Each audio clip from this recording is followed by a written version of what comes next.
It's not training for the sake of training. It's not education for the sake of education, but it helps that learner gain some kind of economic or social mobility that they are desiring.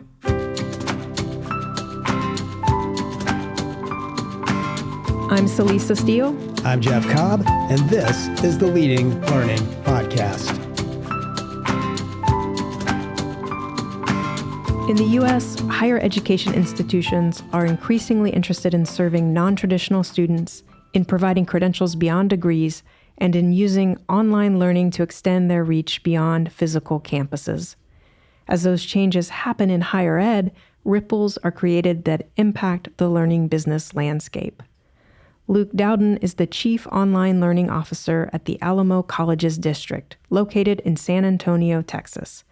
Texas is the 8th largest economy in the world, and San Antonio is the 7th largest city in the U.S., but unfortunately has the highest rate of urban poverty in the country.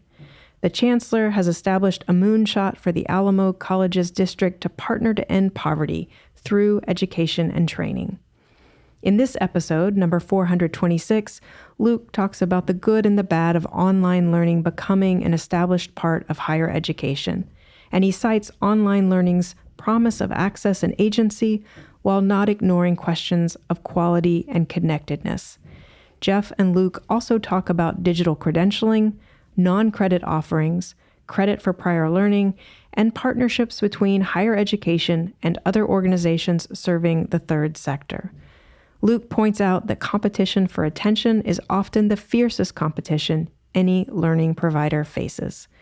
We hope you'll give your attention to Jeff and Luke's conversation, which took place in July 2024.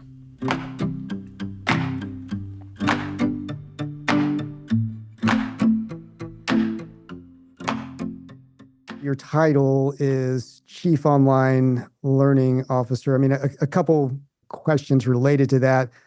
One is that title in and of itself. I mean, a decade or more ago, that did not exist as a title, I'm sure. How common do you find that as a title now in your world? Do you have a lot of peers who have that same sort of title? They do, or they have adjacent titles. You might have associate or assistant provost of online learning. You may have vice presidents of online and extended education. It's definitely a top title that's emerged in the last 7-8 years. For a long time, there were directors of online learning, directors of distance learning.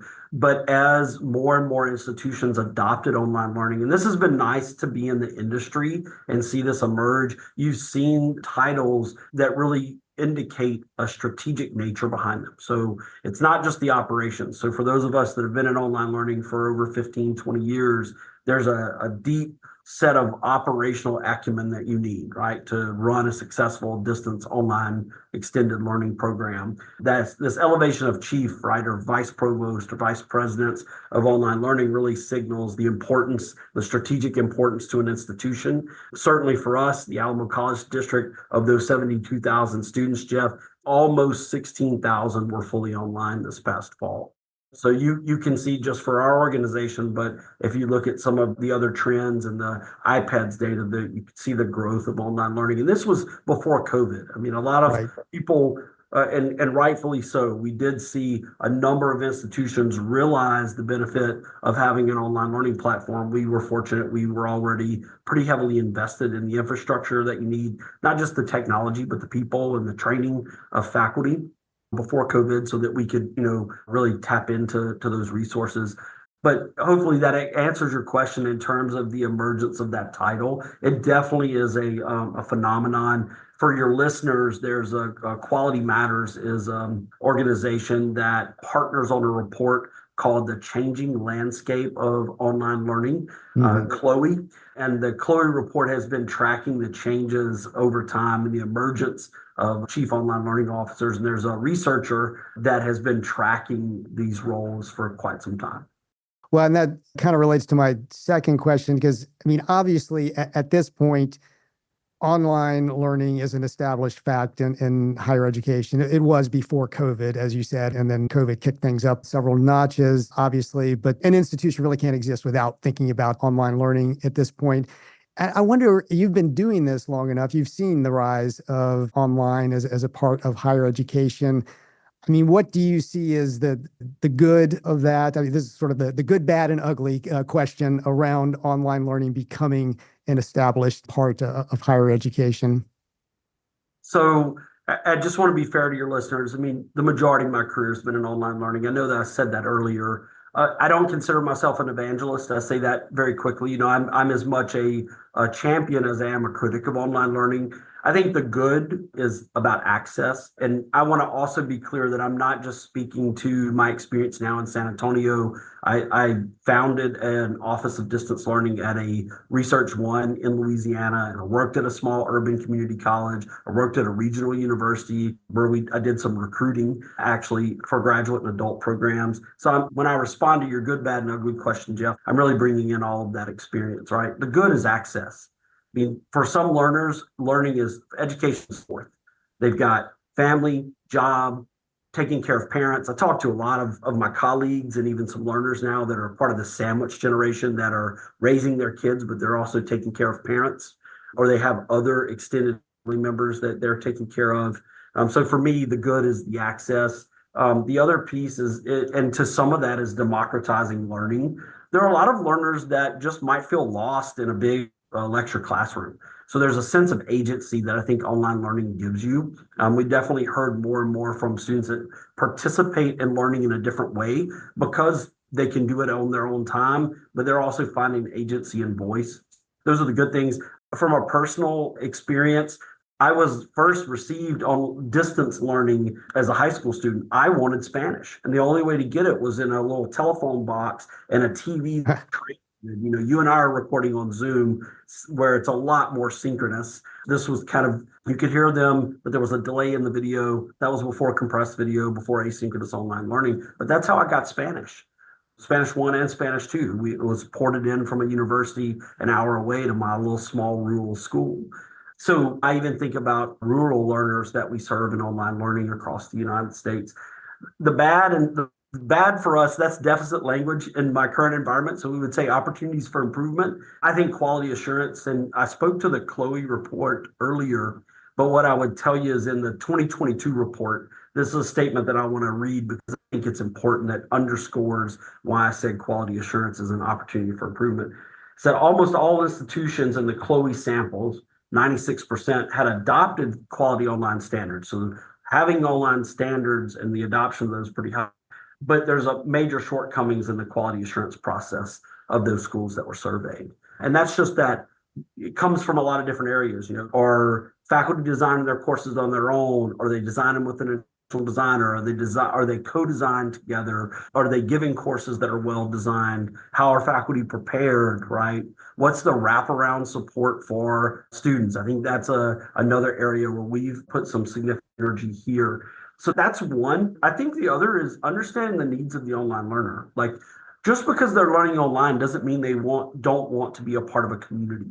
And we've been fortunate, right? As the discussion around mental health and the need to support mental health of not just learners, but just people in our society, we've also started to focus in online learning on belonging and connectedness. And what are ways that we can create, if it's through a technology platform or through some group, some other technology mediated way of connecting people within majors. And I'll speak a little bit about being a parent. I have a son that is one of our community college students and a graduate who talked about the importance of being connected to people in their programs and majors.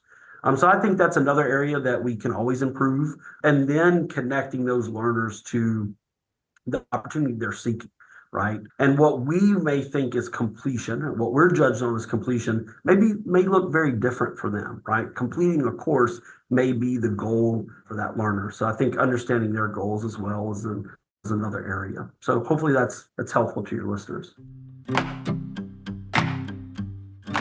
At Tagoras, we partner with professional and trade associations, continuing education units, training firms, and other learning businesses to help them to understand market realities and potential, to connect better with existing customers and find new ones, and to make smart investment decisions around product development and portfolio management. Drawing on our expertise in lifelong learning, market assessment, and strategy formulation, we can help you achieve greater reach, revenue, and impact. Learn more at tagoras.com/more.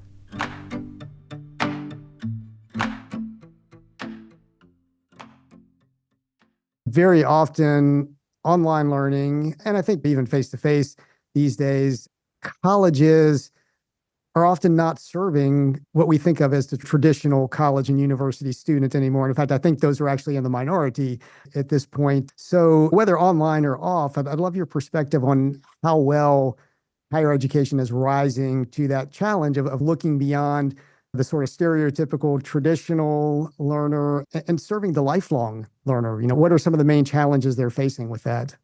So I'm, again, just being open about my bias. I think community colleges in Texas are doing an excellent job. I think, one, we have the policy construct in place. Many know about House Bill 8. That is our state's move to fund community college based on performance. So we have incentives, Jeff, in place to better serve and serve more economically disadvantaged, academically disadvantaged, and adults 25 plus. I think there is a connectivity to the business community and the focus on business and industry and their needs. So in terms of a sector in higher education that I think has a lot of promise and is doing a good job, I certainly think it's community colleges.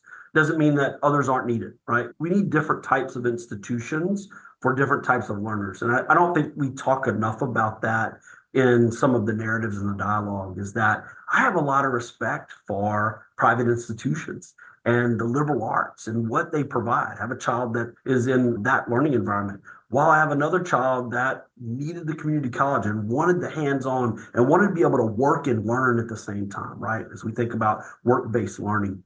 So I think we need different types of institutions for different types of learners. You ask about the challenges faced. I think understanding the market, right? So that's definitely something that I've watched different organizations struggle with, is like, do they really understand the market that they're serving? And then will you adapt the delivery in a fast enough method that you can serve more of the market? Meaning that, well, should we just always offer that in 16 weeks, or could it be 8 weeks?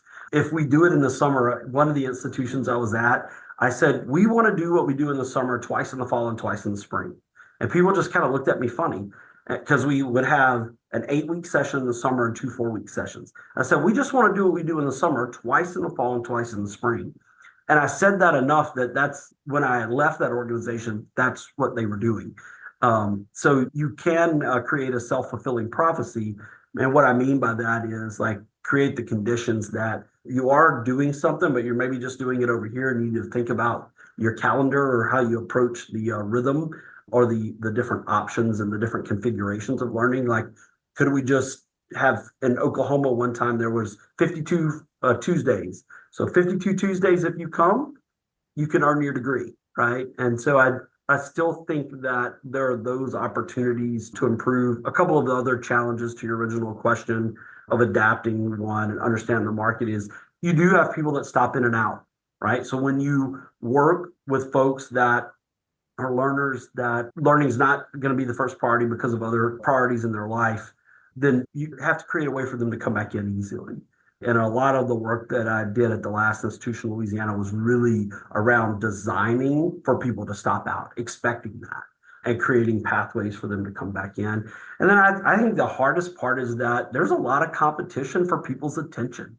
And we're competing for attention, right? And so you're not just competing against an online competitor or another brick and mortar competitor, but you're creating an around experience, right? So think about how the things that we like to go and spend money and time on. And I would say that people are very mindful of the experience they want, the expectations they're coming in with.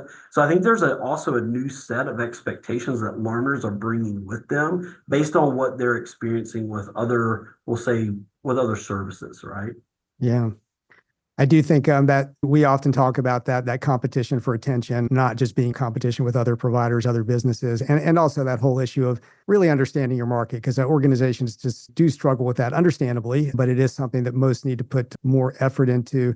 You and I met originally because we were on a panel about digital credentials, micro credentials, alternative credentials, not necessarily your traditional degree. So I definitely want to, to have a little bit of conversation with you about that. What's your perspective at this point on digital credentials? There just seems to be a lot of buzz out there about it, particularly in the higher education world. How much potential are you seeing in that at this point? And what are you seeing as the main challenges to them truly going mainstream?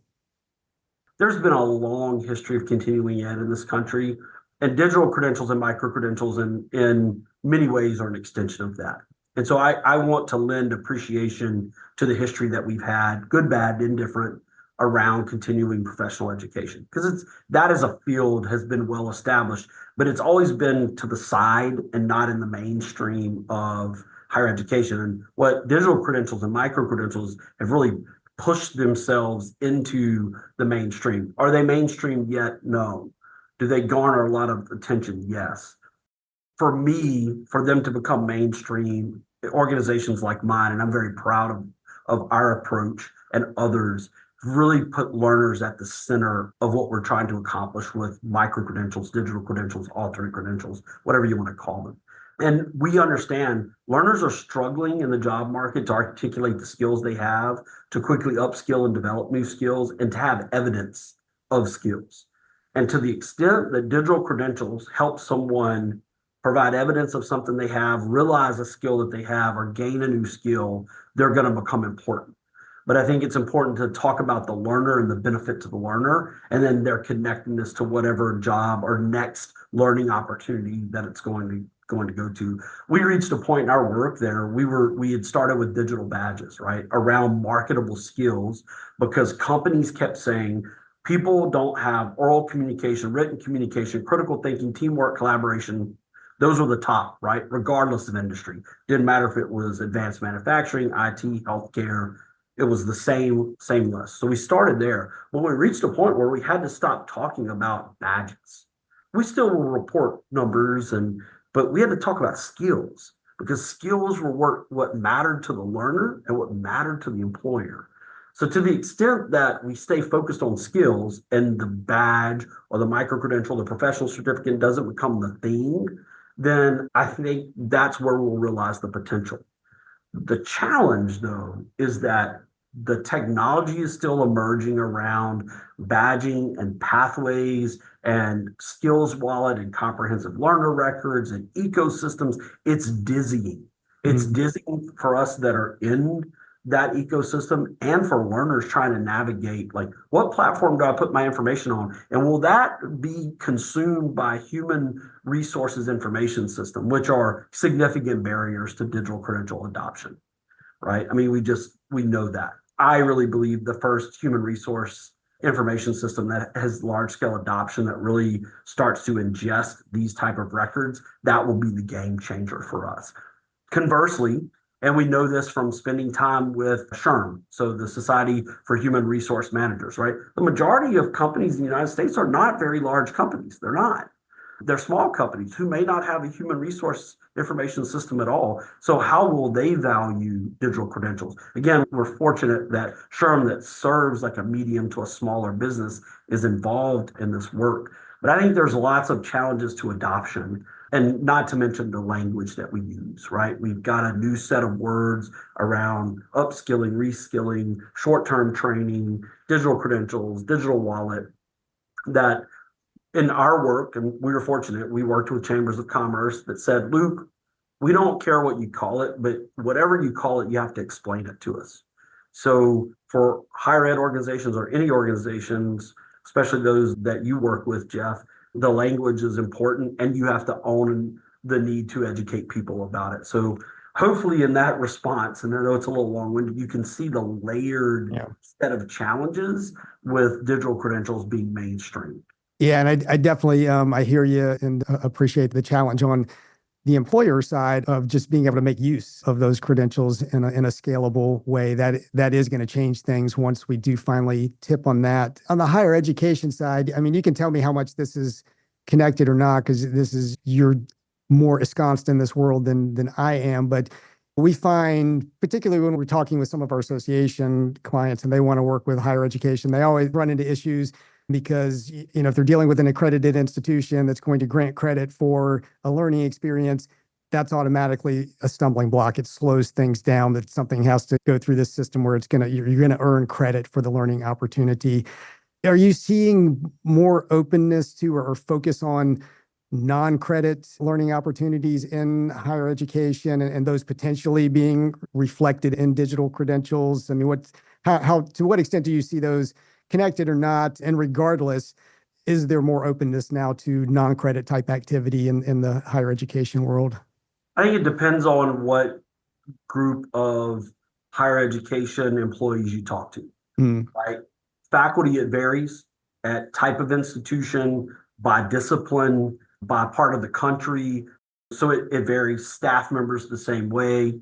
I would say here, for where I am now, I'm proud our organizations realized we needed a much more robust set of credit for prior learning procedures. We had an entire group of deans that worked on those. And then you have a set of processes that make it easier for learners, especially our veterans, to say, hey, I'd like you to evaluate my learning, right? And this credit for experience is a misnomer. That's talking about terms, right? That's something that we're engaged in credit for prior learning.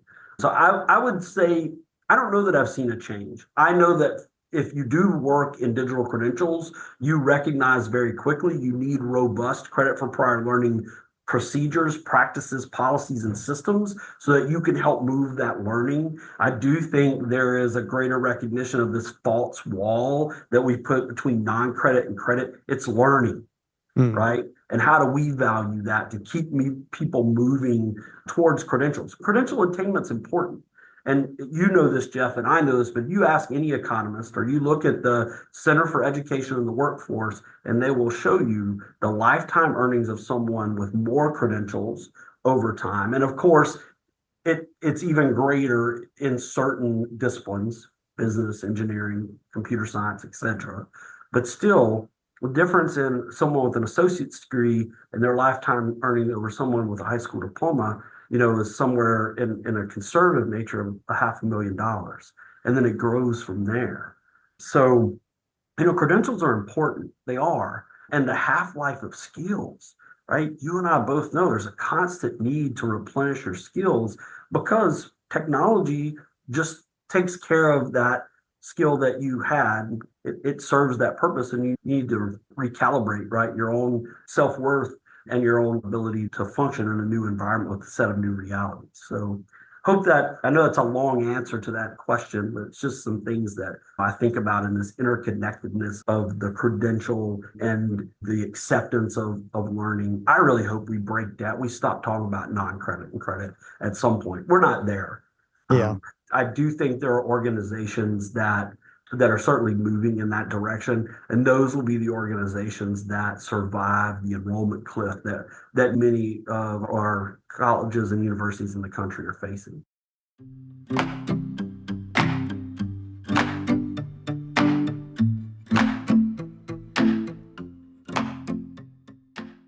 I do a lot of my work in the trade and professional association world. And one thing I've been increasingly interested in and trying to find connections in is how those worlds might work together productively, higher education and associations. So I wouldn't want to miss the opportunity to ask somebody like yourself, your perspective on that. Do you see opportunities for collaboration between higher education and trade and professional associations? I do, but I think it's all about a shared set of values. So do you have a shared set of values around learners and learning? And I definitely think there's an opportunity to discuss that and determine that. Do you see a need where you can help stimulate, create, expand talent pipelines, right? Our country needs more talent to field high demand, high wage jobs. And so to the extent that professional association, higher education, community college, four-year university, even standalone graduate school programs can really band together to supercharge a talent pipeline for an industry like semiconductor or any kind of other advanced manufacturing, I think there's an opportunity.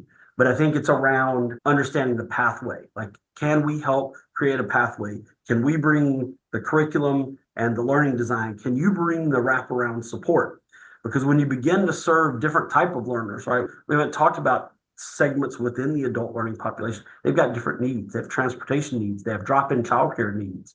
And I think there's a great need to reimagine partnerships that serve the whole person, that get them trained and into the talent pipeline. I see great opportunity there.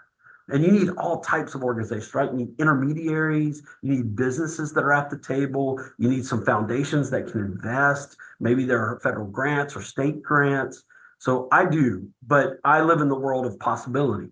I think things are possible, but you don't want to lose the focus on the learner. What are we trying to help that learner accomplish? And then how are we contributing to the greater good of society? So hopefully that's doesn't sound too Pollyanna-ish for your audience, but I think that you have to look for areas where the right partner, right time. We've certainly had those experiences where totally right partner, right time, and it's worked. Right. Well, and I like that you want to focus on possibility. That's not Pollyanna at all. And it does obviously suggest the future, what's out there in the future. So I don't want to have you leave the conversation without getting a little of your perspective on the future. What has you most excited now when you do look out at the horizon, you know what's going on, you think about what is possible for colleges, universities, continued education out there in the future? I think there's an opportunity for us to reinvent ourselves, and it's not a far leap.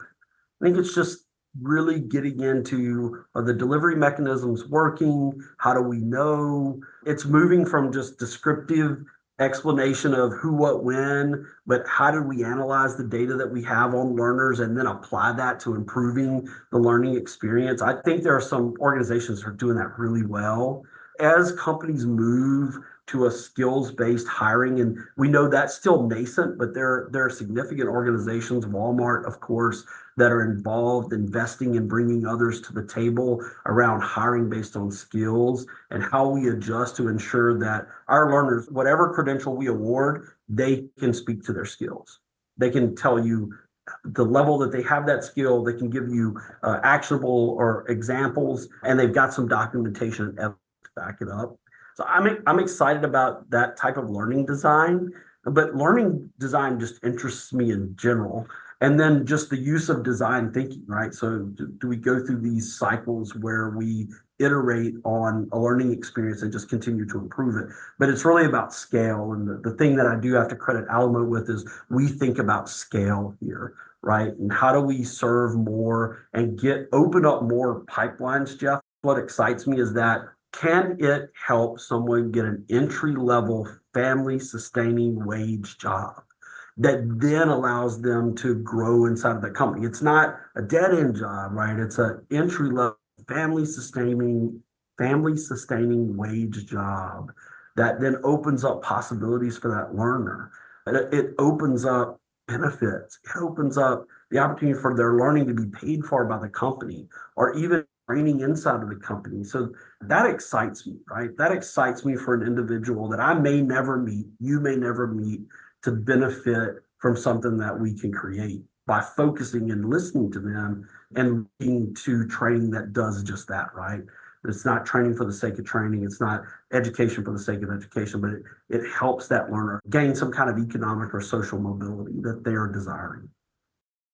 What about you as a learner? Kind of switching gears a little bit, we do always like to ask guests about their own approaches to lifelong learning. So do you have specific habits or practices, maybe favorite resources that you'd be willing to share?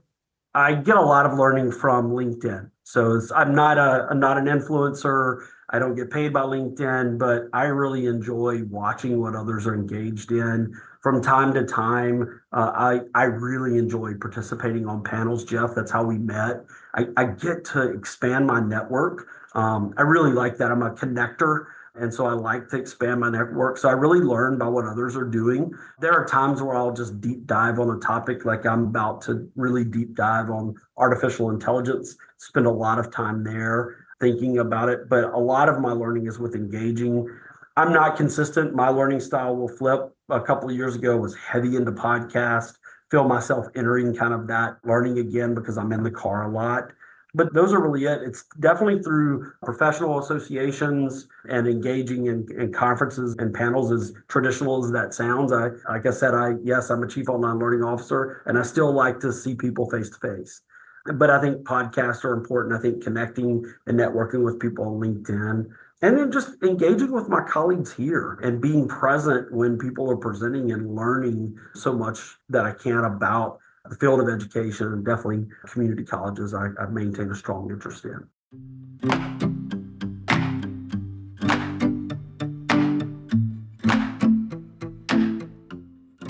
Luke Dowden is the Chief Online Learning Officer at the Alamo Colleges District. In the show notes at leadinglearning.com/episode 426, you'll find a link to the Alamo Colleges District website where you can see how they approach online learning. They've also created 6 insight briefs that share their journey to elevate training options since introducing micro-credentials. And that could be a great source if you're considering adding or elevating micro-credentials as part of your learning business's portfolio. At leadinglearning.com/episode 426, you'll also find options for subscribing to the podcast. We'd be grateful if you would subscribe if you haven't yet, as subscriptions give us some insight into the impact of the podcast. We'd also be grateful if you would rate us on Apple Podcasts or wherever you listen, especially if you find the Leading Learning podcast valuable. Those reviews and ratings help us show up when people search for content on leading a learning business. And please help us grow the Leading Learning community. At leadinglearning.com/episode 426, there's a link to find us on LinkedIn. Thanks again, and see you next time on the Leading Learning podcast.